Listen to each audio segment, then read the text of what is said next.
Delighted to say we've got Nicola Tallant with us to talk to us about essentially the murder trial of the trial about the murder at the Regency Hotel. Nicola, good morning to you. How are you? Good morning. Busy.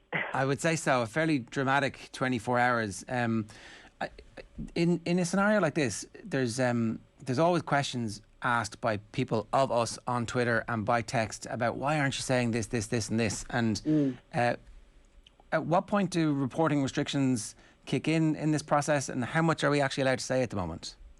Yeah, the Special Criminal Court is slightly different to the ordinary court. So if Gerry Hutch was brought before the Central Criminal Court and charged with murder, we wouldn't be talking at all because, you know, a jury can be influenced, or so it's seen under the law. But the Special Criminal Court is a 3-judge court.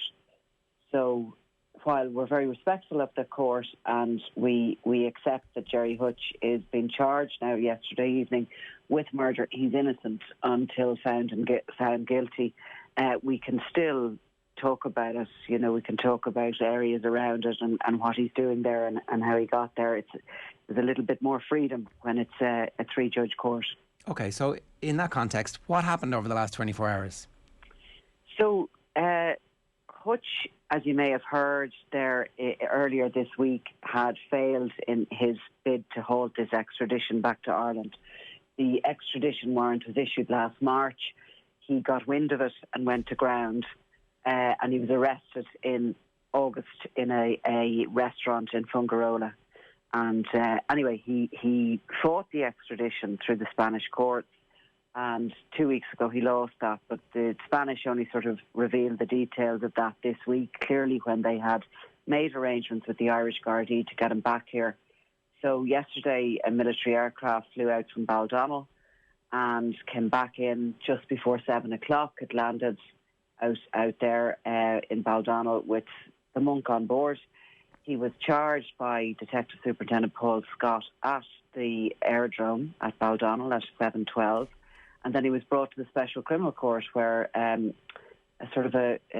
sad group of journalists were awaiting him for some hours. But brief appearance, he was served with his book of evidence in the court, which was very quick, which is a big tome, which is all the state's evidence against him, and big thick book now, and also was given this USB key, his legal team which will contain CCTV and any audio they have as evidence that they'll be putting against him. So the trial date was set for October 2022, which is also very quick. Might sound like a long time away, but that is, you know, sometimes people can be 2 years waiting for trial. So there's others charged in relation to this, 4 others in total charged in relation to this Regency Hotel attack, and they'll all go on trial together next October. Okay, so that'll be a trial of those 5 people together and all in the same court. And yeah. Right, okay, that's interesting. So it's obviously, there will be no... This is all going to be before the special court as opposed to... It'll all be before the Special Criminal Court. And basically what happens is, and Detective Superintendent Paul Scott detailed this to the court, the DPP, the Director of Public Prosecutions, who is the legal entity of the state, basically. And it's the DPP's office that directs whether or not somebody should go for trial. But in these cases where you have gangland crime, more and more of late, but the DPP will rule that the ordinary courts are not suitable for a trial of this nature, that the Special Criminal Court is used. And mostly that's because, juries can be intimidated sometimes, and they have been in the past, when it comes to organised crime trials. So it's to sort of, stop anything like that happening. And, it's a hard court for anyone to face because it'll be just literally the rule of law that is ruled upon. And there's no other way. You can go to trials sometimes and you can see the jury kind of warm to somebody and this kind of thing. The jury are human beings like you or I. And it's a different kind of a scenario. When it comes to the 3 judges, you're in a very cold courtroom environment, and everything is based on law. Nicola, how big a challenge was the extradition process both here and in Spain? I mean, from the moment they instigate the extradition to actually finding him eating his pizza that day, how much of an achievement essentially is it that he is in the country? Well, look, the state, the incident, the murder, which he's charged with, happened in February of 2016.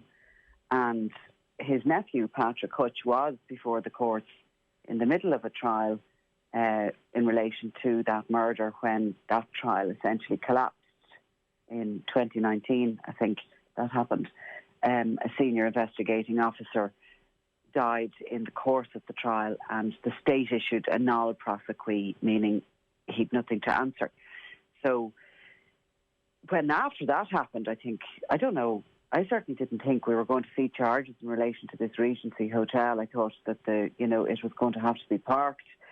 But clearly the investigating officers continued to investigate. So coming to getting a charge so many years later is a success for the investigation team. They've obviously been working tirelessly on the evidence they have and the technical evidence, the CCTV, the phones, whatever else they may have. They've been putting together a case. And so, I mean, for them, getting the direction that, yes, you can charge him is an achievement. The extradition warrant and his challenge of it, I'd say he was just having a go, to be honest with you. Very few people beat those European extradition warrants. They're very robust pieces of legislation. He was claiming that I think that the Special Criminal Court wasn't an appropriate place to be tried, that he was arrested in Spain, that he was under threat.